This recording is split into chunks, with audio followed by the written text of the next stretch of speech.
Apocalipse capítulo 14, versículo 1 ao 5. Quem encontrou, diga glória a Deus. Eu vou ler o versículo 1, que diz assim: E olhei, e eis que estava o Cordeiro sobre o monte Sião, e com ele 144.000, que em sua testa tinham escrito o nome dele e o nome de seu pai. A igreja, o 2. E ouvi uma voz do céu, como a voz de muitas águas, e como a voz de grande trovão. E ouvi uma voz de arpistas, que tocaram nas suas harpas. E cantavam como cântico novo, diante do trono e diante dos 4 animais e dos anciãos, e ninguém podia aprender aquele cântico, senão os 144.000 que foram comprados da terra.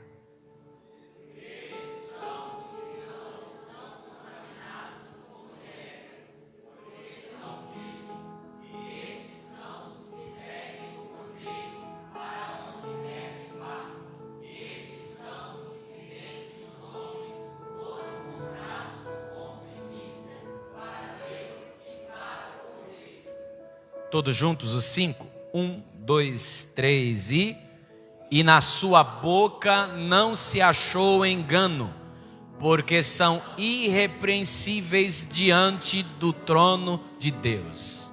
Aleluia. Pai, em nome de Jesus, queremos te louvar, Senhor, queremos te agradecer, ó Pai querido, por mais uma sexta-feira que nós estamos aqui, Senhor, estudando a tua palavra. Pai de amor, Deus de misericórdia, Deus grande, Deus fiel e poderoso, continua conosco neste lugar, Senhor, abençoando a vida dos meus irmãos, abençoando a vida das minhas irmãs, nos dando graça na tua palavra, nos dando entendimento, nos dando clareza.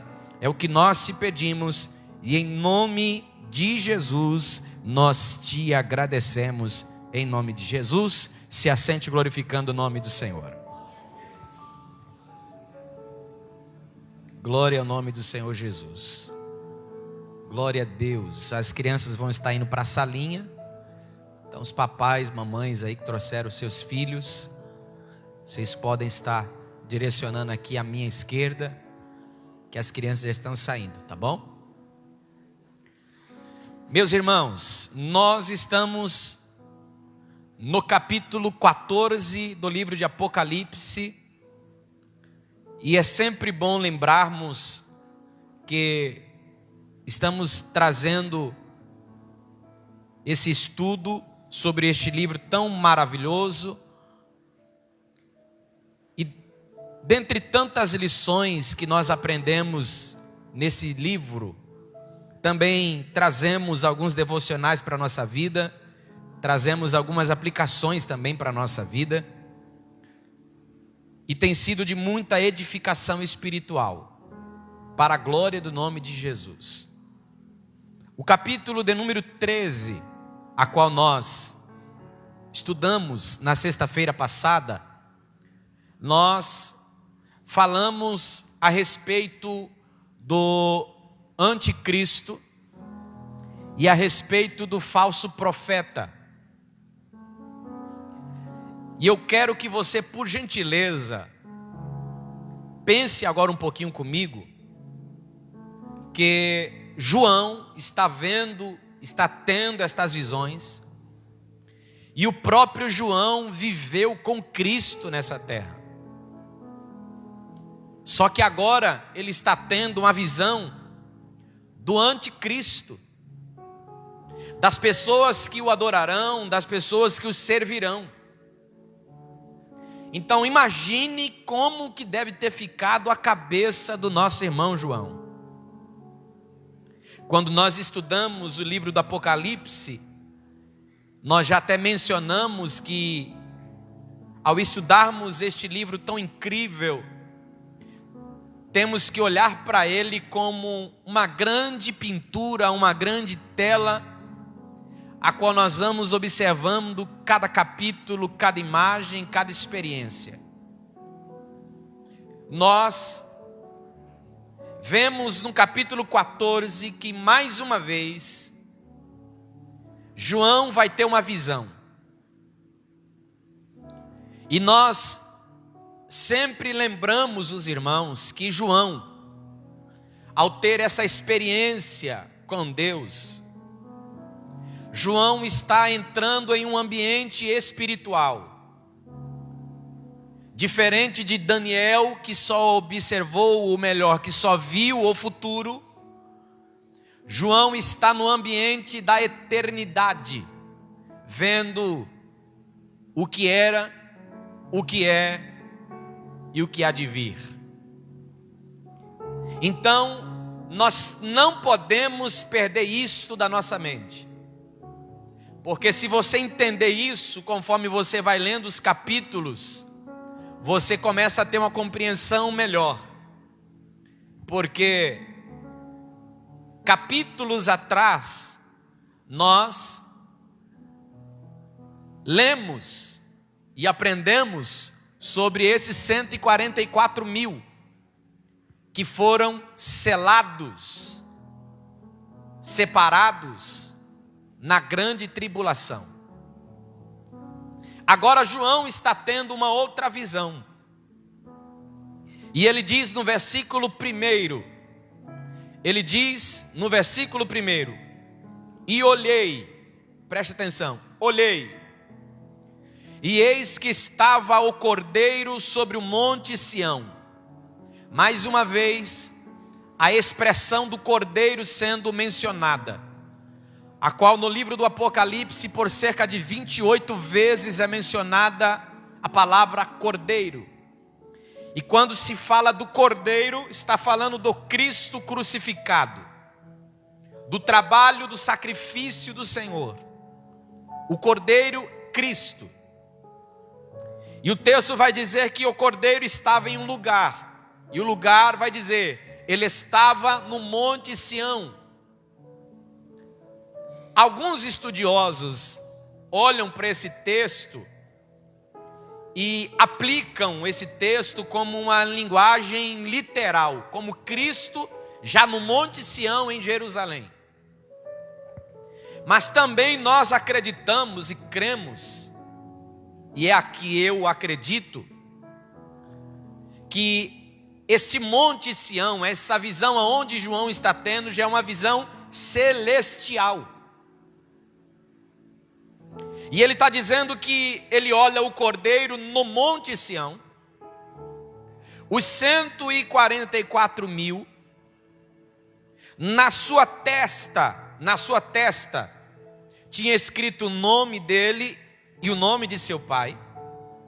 E quando nós vemos essa expressão, que esses 144 mil tinham em sua testa, escrito o nome dele e o nome de seu pai, nós lembramos lá atrás, quando nós estudamos a respeito das mensagens que Jesus escreveu para a sua igreja. E em uma delas, quando ele diz ao que vencer, você vai encontrar esta fala aqui, esta expressão que está sendo mencionada. Colocarei o meu nome sobre eles e o nome de meu pai. Versículo de número 2. Nós vamos observar que no capítulo 14, nós vamos ouvir alguns brados, algumas expressões como ouvir uma voz.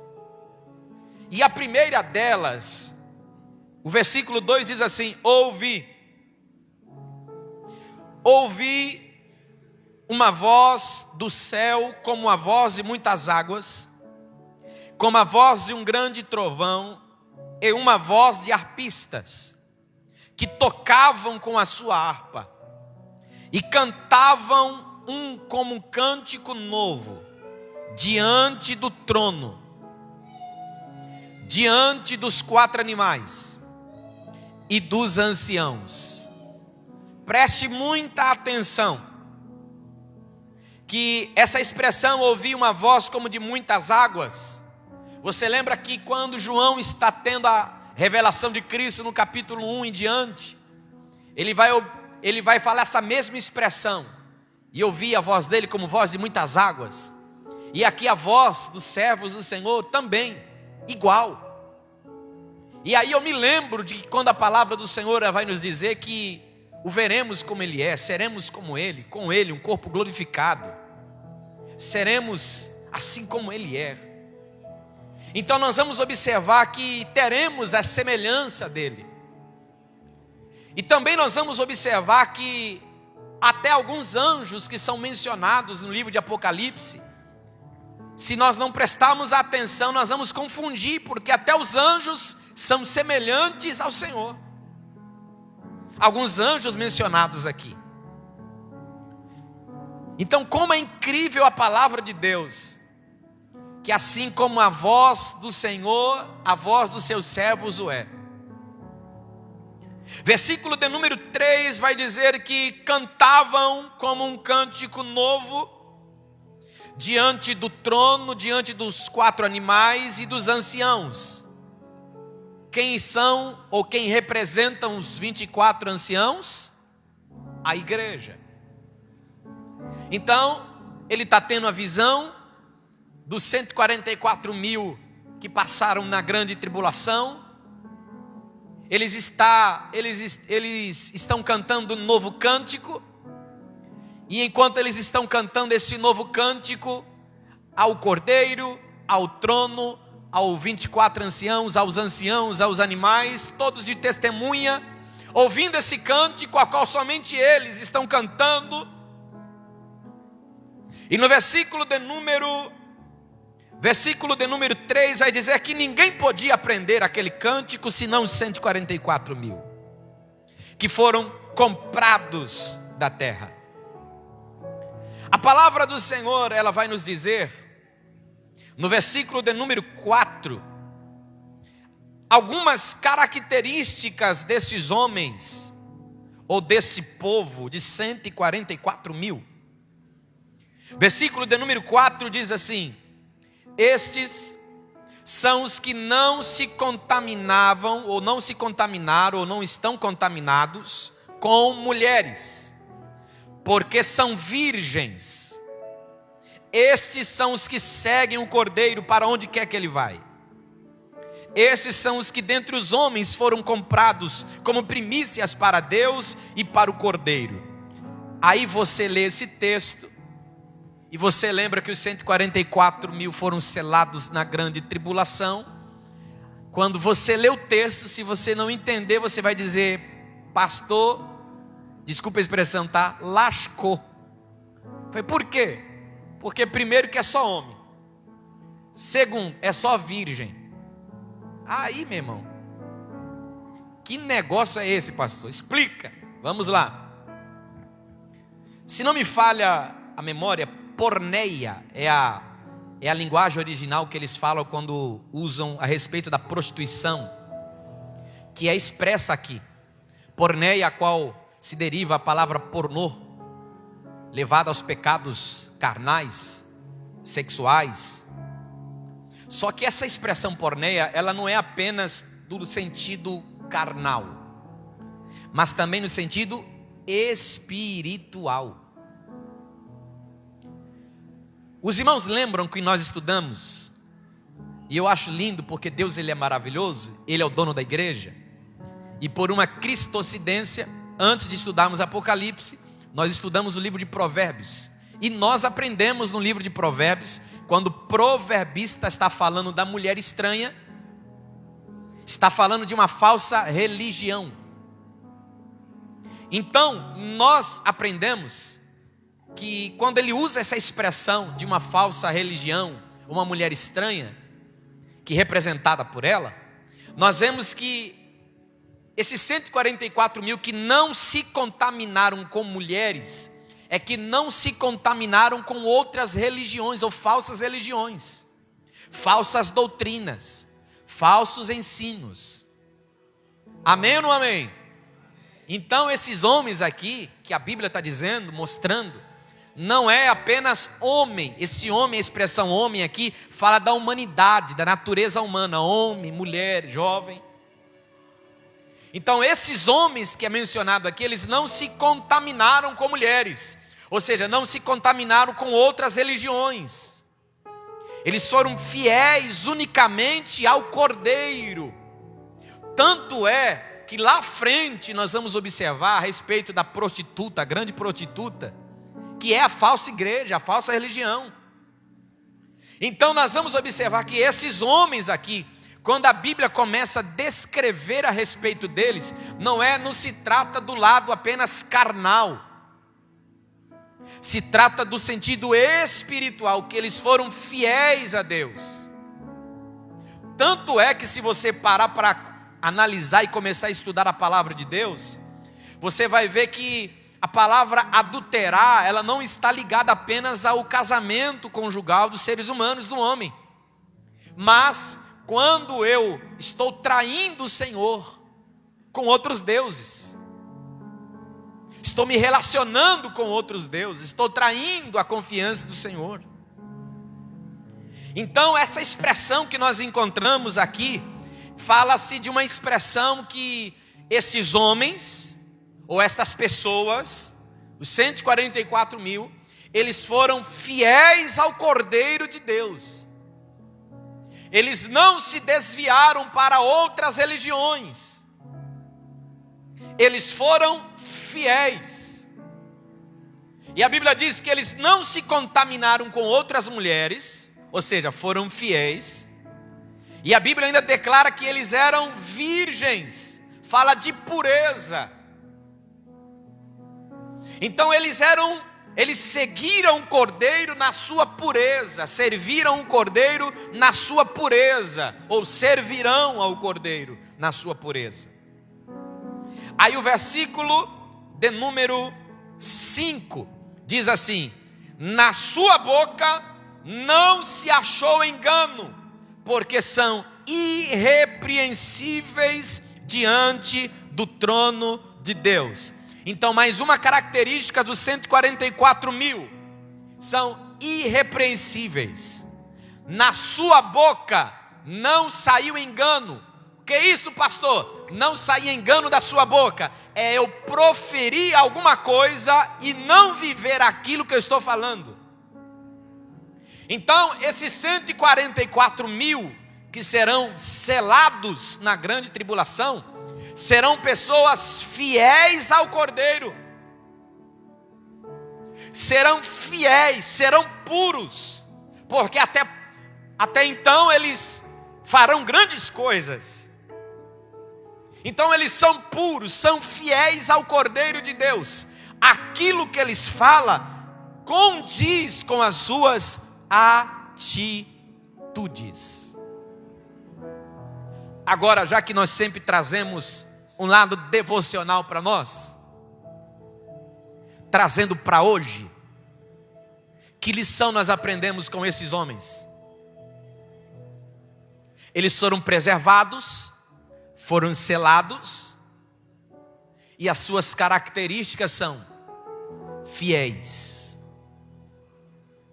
Porque quando a Bíblia diz assim, eles não se contaminaram com outras mulheres, fala de fidelidade ao Cordeiro. Que eu e você possamos ser fiéis. Fiéis a Deus. Sabe o que eu acho lindo? É que quando José vai ter a oportunidade de deitar com aquela mulher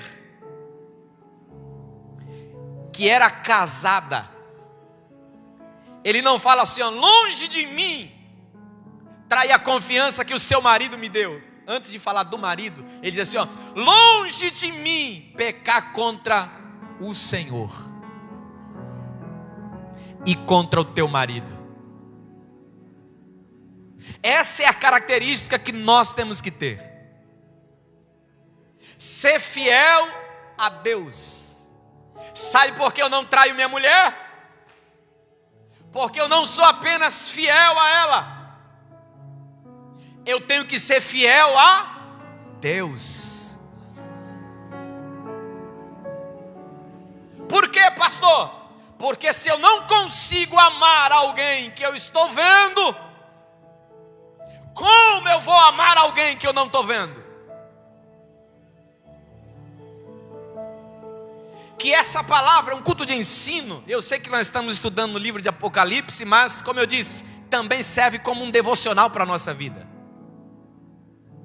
Que possamos procurar ser fiéis a Deus.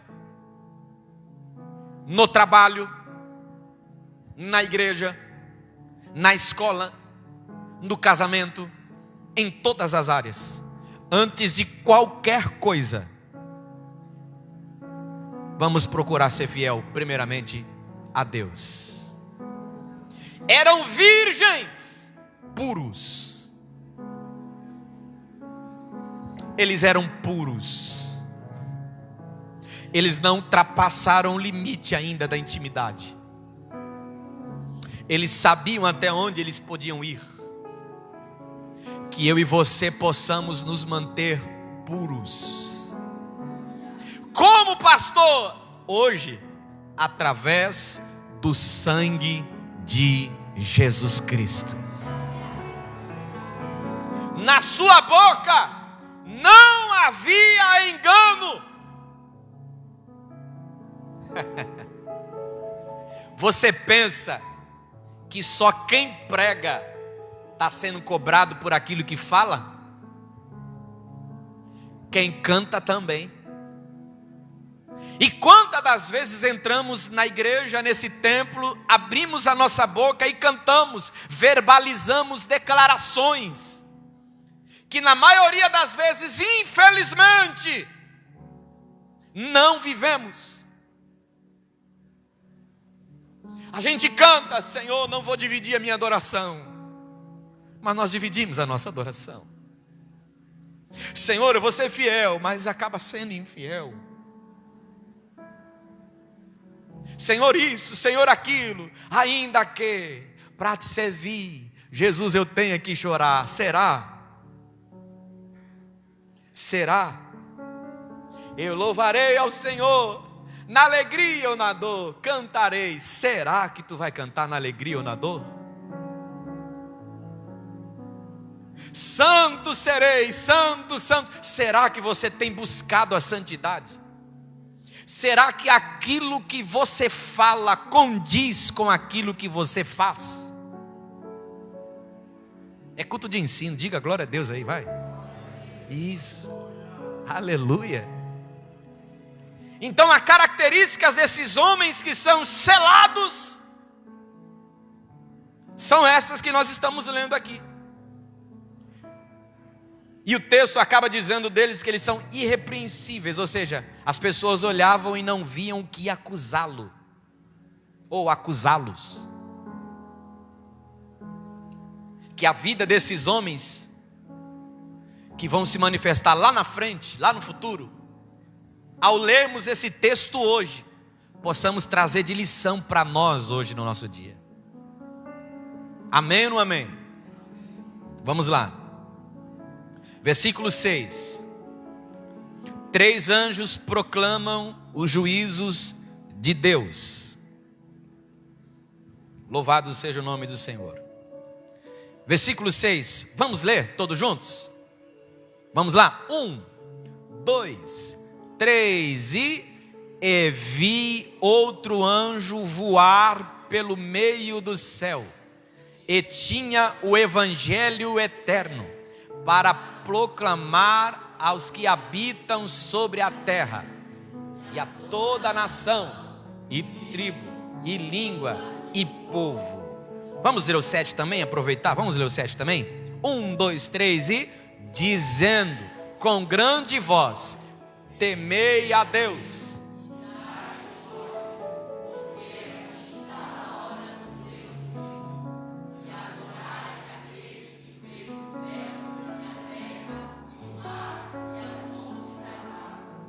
Glória a Deus. 1 Pedro 1, 12. Você que gosta de notar, 1 Pedro 1, 12. Olha o que o João está vendo. Mas vamos ler esse texto para nós entendermos quando chegarmos aqui. Olha só. Aos quais foi revelado que, não para si mesmos, mas para nós, eles ministravam estas coisas que agora vos foram anunciadas, por aqueles que, pelo Espírito Santo, enviado do céu, vos pregaram o Evangelho, para as quais coisas os anjos desejam bem atentar. Então, esse texto está dizendo que os anjos estão observando essa missão da igreja, atentos a esta missão da igreja. E qual é a missão que o Senhor Jesus deixou para a sua igreja? Ide por todo mundo, pregai o Evangelho a toda criatura.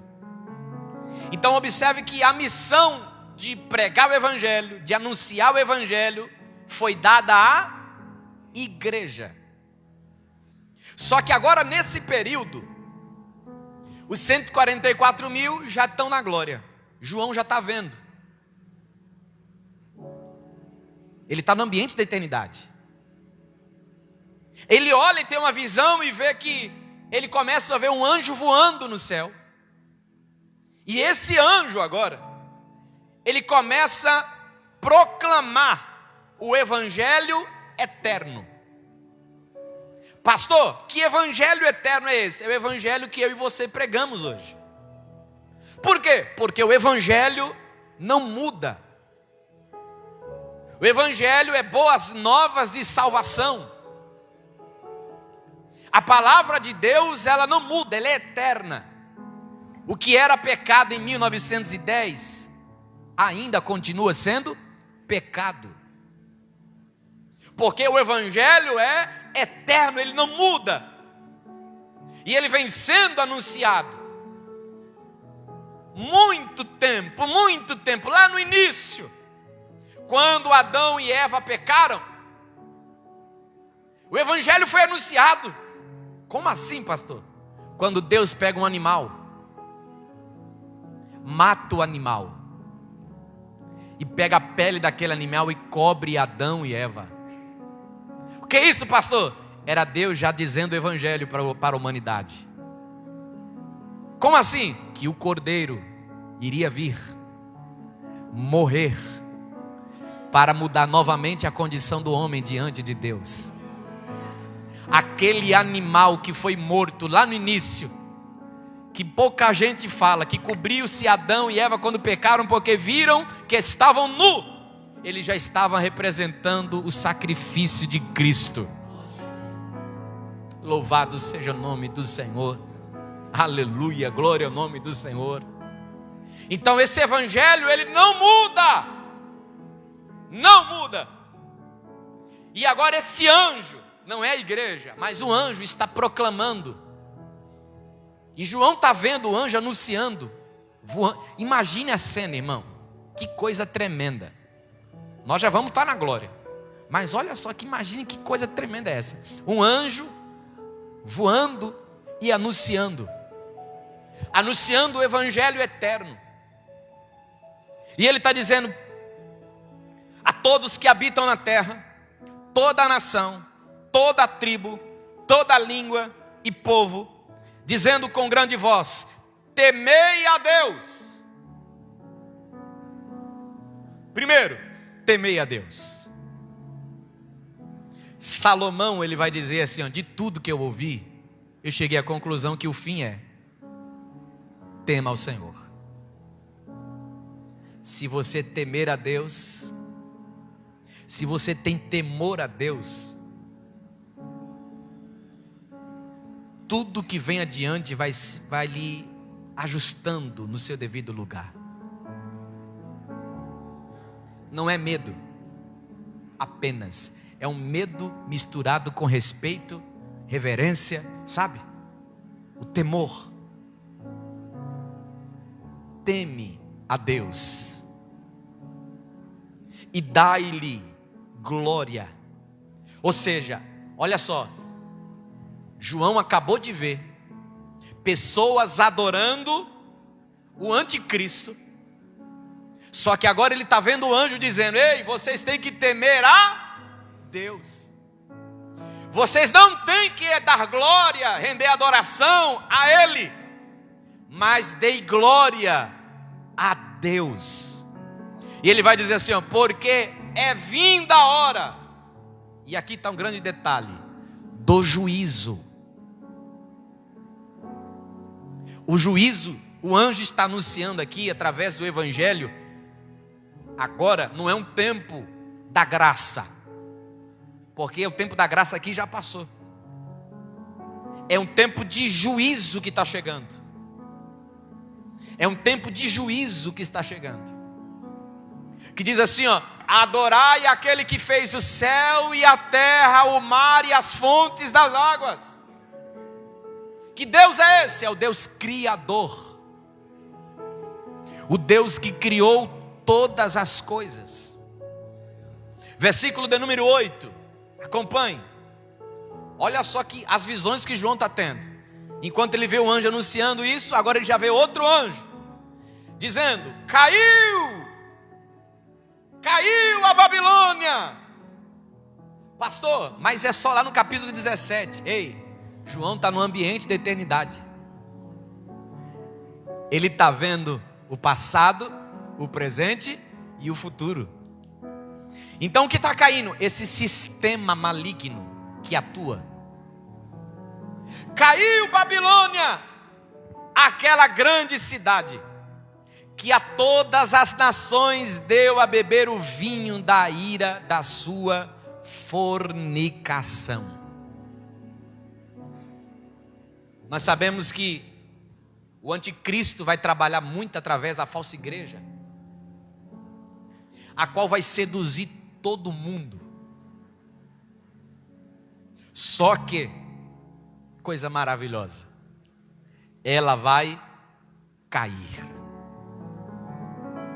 Você pode dar glória a Deus por isso? Louvado seja o nome do Senhor. Versículo de número 8 fala sobre a queda da Babilônia. E eu acho interessante, porque assim como lá no início, quando o povo se rebela, começou em Babilônia. Você lembra? A torre de Babel, Babilônia. Começou lá. Deus derrubou. E agora no fim de tudo, vai terminar lá também. Babilônia cai. De novo. Sistema maligno que atua neste mundo. Aí olha o que diz o versículo de número 9. Versículo 9. Enquanto ele viu um anjo, agora tem um outro anjo. Um outro anjo aparece em cena aqui, dizendo com grande voz: se alguém adorar a besta, você lembra? E a sua imagem, e receber o sinal na sua testa ou na sua mão. Então, irmão, nós já falamos aqui, quem for nos assistir no futuro, e se de repente acontecer já por esses dias, e alguém estiver hoje aqui, e de repente você não for: pastor, eu posso só aceitar de brincadeirinha para enganar o inimigo? Eu dou minha mão, dou minha testa, mas eu vou estar aqui firme no Senhor. E não vai ter esse negócio não de brincadeirinha.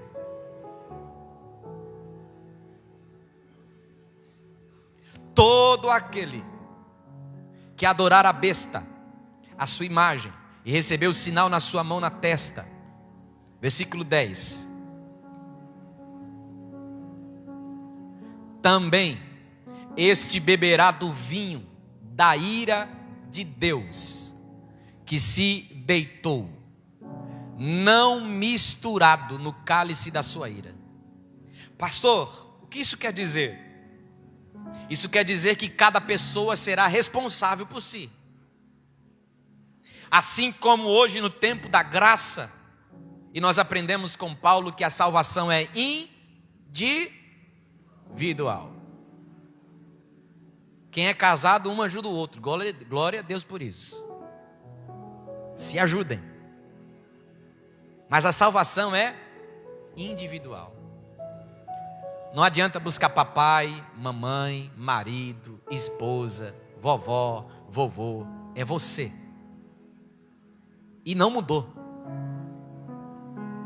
A pessoa vai dar conta por si da sua responsabilidade. E a consequência disso, quando ele diz assim, ó, porque vai estar preparado um vinho não misturado, que quer dizer que é um vinho forte, intragável. O vinho não misturado quer dizer que a ira do Senhor que vai vir, o juízo que vai vir, se você parar para ver, até aqui, conforme nós vamos ler ali as trombetas, nós estamos vendo ali a partir do capítulo 6 em diante, você percebeu que o juízo que vem sobre a terra nunca é sobre toda a terra. Sempre uma terça parte, uma terça parte, uma terça parte, uma terça parte. O que isso quer dizer, pastor? Isso quer dizer que a misericórdia ainda está em cena. Mas quando ele diz assim, ó, o juízo está vindo. Quando o anjo anuncia o juízo, e está dizendo assim, ó, quem aceitar a marca da besta, não vai ter esse negócio de uma terça parte não. O vinho vai vir puro. É um simbolismo dizendo assim, olha, o negócio vai ser tão forte que não vai junto de misericórdia não. Não haverá misericórdia.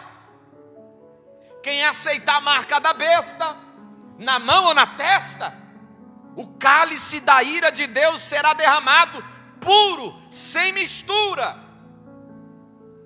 Não haverá mais misericórdia, irmão.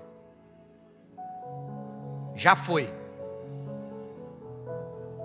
Por isso que tem gente que fala assim, não pastor, se eu não for no arrebatamento, eu vou tentar na grande tribulação.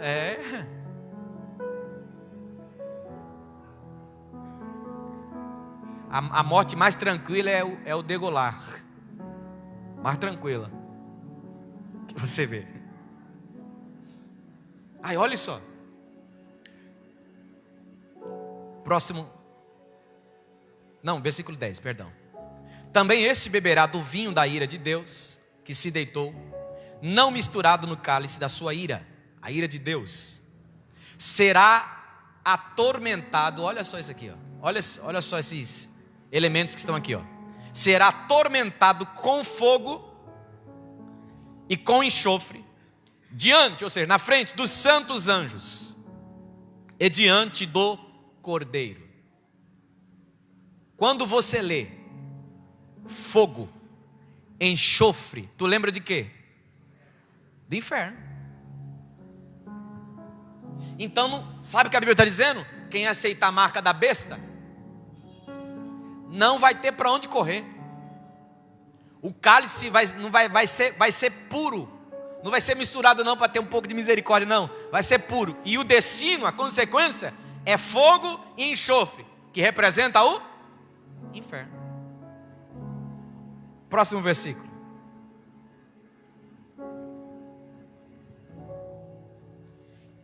E a fumaça do seu tormento sobe para todo sempre. Fala como vai ser, ó. Para todo sempre. E não tem repouso, nem de dia, nem de noite, os que adoram a besta e a sua imagem, e aquele que receber o sinal do seu nome. Então a consequência será pesada. Próximo versículo.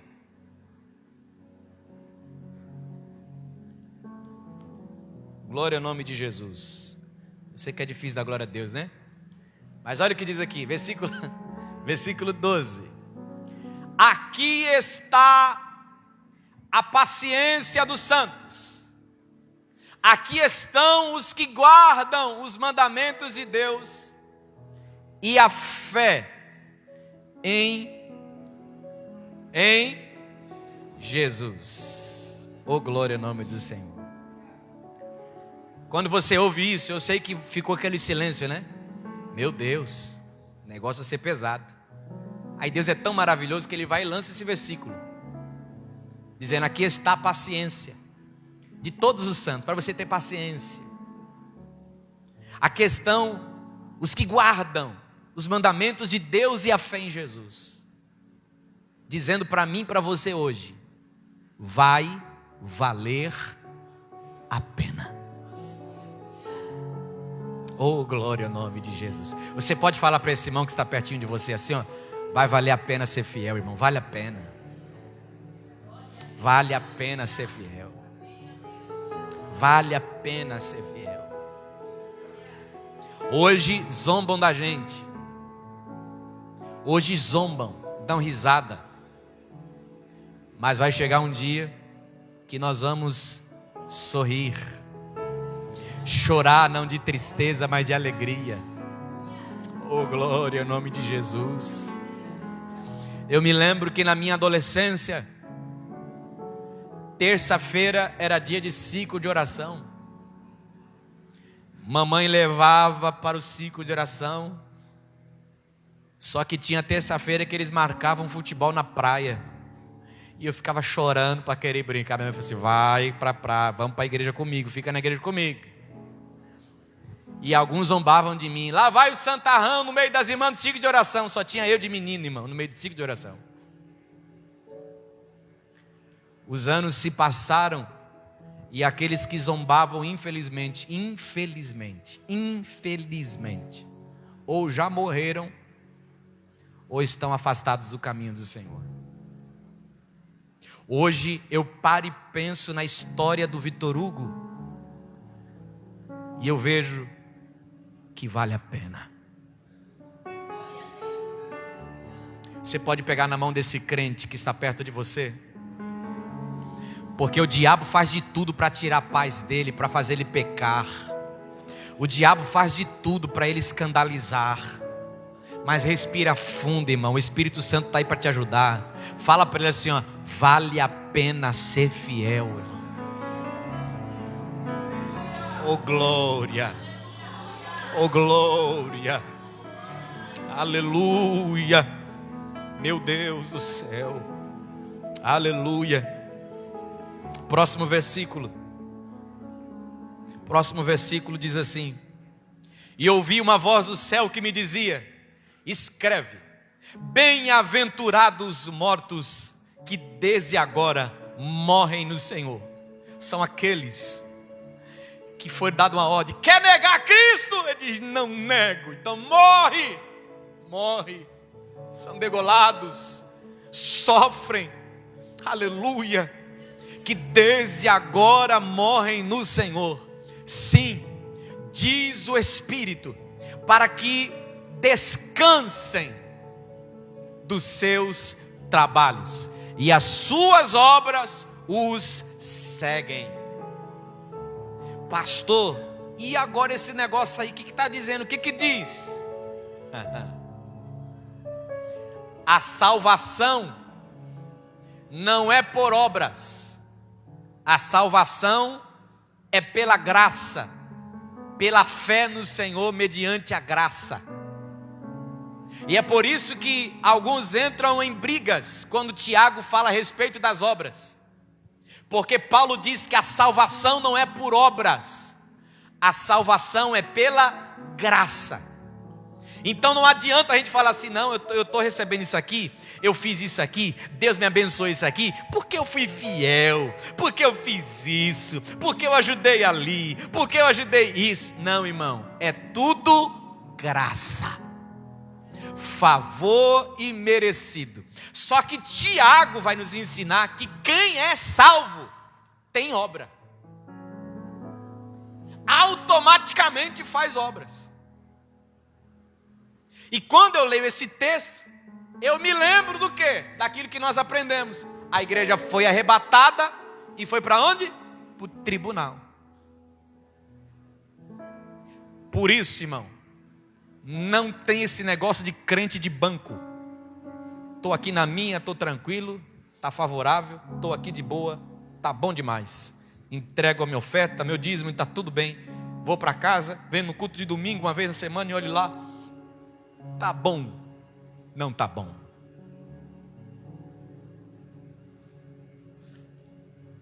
Como será as tuas obras. Se você partir para a eternidade antes do arrebatamento, qual será o legado que você vai deixar? Versículo 14. As suas obras o seguem, porque eles tiveram que batalhar, entregar sua vida até o fim. Foram mártires, morreram por amor ao Evangelho. Por isso as suas obras os seguem. E olhei, e eis uma nuvem branca. Eis uma nuvem branca. E assentado sobre a nuvem, semelhante ao Filho do Homem. Filho do Homem fala da humanidade de Cristo. Que tinha sobre a sua cabeça uma coroa de ouro, e na sua mão uma foice aguda. Nuvem indica glória, branca pureza, glória de Deus, coroa de vencedor, honra. Foice fala da colheita. E essa cena que João está vendo nos lembra muito Atos capítulo 1, quando ele está sendo assunto aos céus, que todos estão olhando ali sobre as nuvens, ele desaparece. Esse versículo 14, ele prefigura o Senhor. E essa visão que ele está tendo, que João está tendo, lembre-se, João está no ambiente da eternidade. Então agora ele vai ver essa visão. E o que representa isso? Ele está com a foice na mão. Versículo 15. Olha o que diz. Versículo 15. E o outro anjo saiu do templo clamando com grande voz. Mais um brado. E ao que estava sentado sobre a nuvem, disse: lança a tua foice e ceifa. A hora de ceifar-te é vinda, porque já a colheita da terra está madura. O que te lembra isso? Lembra-se do arrebatamento da igreja. Lembra que João está no ambiente da eternidade? Agora João está vendo como que será o arrebatamento na questão de uma linguagem figurada. A foice vai passar, o trigo vai e o joio fica. Aí olha o que ele mais diz aqui, versículo 16. E aquele que estava sentado sobre a nuvem meteu a sua foice à terra, e a terra foi cegada, foi tirado. Versículo 17. E saiu do templo que está no céu outro anjo, o qual também tinha uma foice aguda. Versículo 18.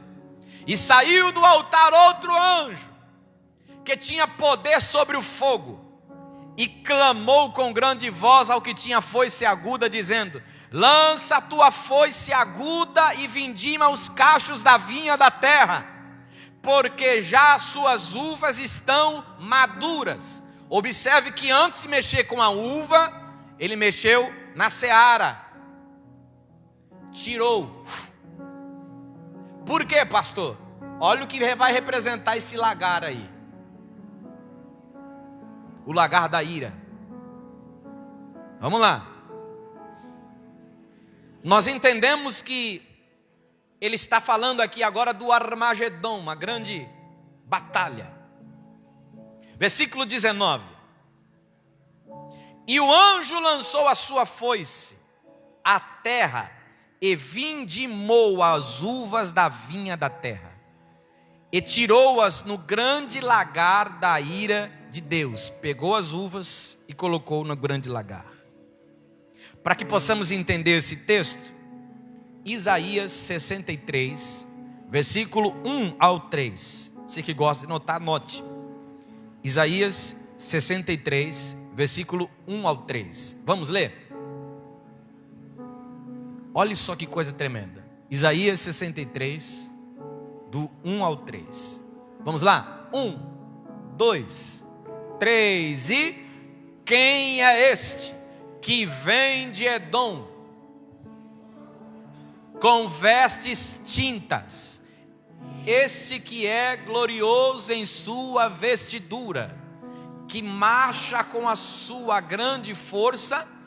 Eu que falo em justiça, poderoso para salvar. O 2, porque a tua vestidura e as tuas roupas eu sozinho pisei, e dos povos ninguém. Os pisei na minha ira e os esmaguei no meu furor. Salpicou as minhas vestes e manchei toda a minha justiça. A grande ira de Deus. Ele estava lá, ó, pisando uva. Só ele. Mas antes disso acontecer, você leu que a seara é mais um simbolismo para nós. Que antes da grande ira, os seus já estão na eternidade. Aí olha o que mais diz o texto sagrado. Vamos lá. Versículo 20. E o lagar foi pisado fora da cidade, e saiu sangue do lagar até os freios dos cavalos. Freio do cavalo, olha só, o lagar vazou, era tanto mosto, tanto vinho, que a cidade ficou, eu estava pesquisando, freio dos cavalos, ele é cerca de 1,83 m de altura. Eu tenho 1,70 m, então, até aqui assim mais ou menos, ó, a altura, de tanto lagar que caiu, tanto mosto que saiu do lagar. Agora, olha só a quilometragem, até os freios do cavalo no espaço de 1.600 estádios, eu anotei aqui, 1.600 estádios dá cerca de 280 a 300 quilômetros. Então imagine só, a ira, o negócio foi tão forte, que começou a sobejar 300 quilômetros de comprimento, e de altura, 180. Por isso, irmão, é melhor você procurar ser fiel aqui e agora. Porque o juízo, quando for chegar, será puro. Não haverá misericórdia. O tempo de ter misericórdia está sendo por agora. E ainda no começo ainda, haverá a graça, a misericórdia, melhor dizendo, de Deus ainda. Que possamos ouvir essa mensagem. Porque quando a Bíblia diz que e o lagar foi pisado do lado de fora da cidade, do lado de fora da cidade tem duas interpretações. Primeiro, do lado de fora da cidade, está dizendo que esse juízo será para todos que estão do lado de fora. Os do lado de dentro da cidade representam os judeus, aqueles que têm pacto, aqueles que têm aliança. Ou seja, aqueles que estão do lado de dentro, aqueles que receberam a marca do Cordeiro, eles estão preservados, não passarão por isso, já estarão na eternidade com o Senhor. Agora aqueles que não estão com a marca da besta, estão do lado de fora, todos padecerão. Mas também tem uma outra interpretação, que eu sou mais nessa primeira que eu falei. Porque quando o escritor aos Hebreus diz assim, ó, que o Senhor morreu, ou fez o seu sacrifício, do lado de fora da porta, o que isso quer dizer? A salvação era do lado de fora. Por quê? Quando era do lado de dentro, eles sacrificavam um animal, a ovelha do lado de dentro do templo, eles estavam representando a salvação apenas para o povo judeu. Quando ele diz assim, ó, e ele sacrificou-se do lado de fora da porta, ou seja, do lado de fora, ele está dizendo assim, ó, ele morreu não foi apenas para o judeu, ele morreu para salvar toda a humanidade. Então, mais uma vez, a gente vê a expressão aqui, ó, e o juízo do lado de fora da cidade, ou seja, vai ser para atingir a todos, aqueles que foram marcados pela besta, aqueles que negaram o Senhor, aqueles que viviam a vida de engano.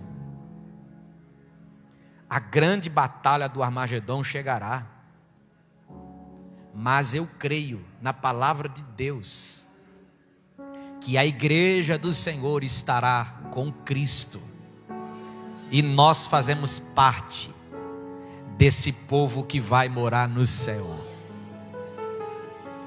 E diante disso, nos capítulos seguintes, 15 em diante, nós vamos ouvir agora as taças. Pastor, misericórdia. Era só trombeta, era só um aviso. Agora vai vir a taça, agora ele vai detalhar isso. Você percebeu como que a Bíblia ela dá os detalhes? Ele está falando aqui da sua ira, do seu lagar, vai pisar e vai ser tão pesado. Agora ele vai detalhar como vai ser isso.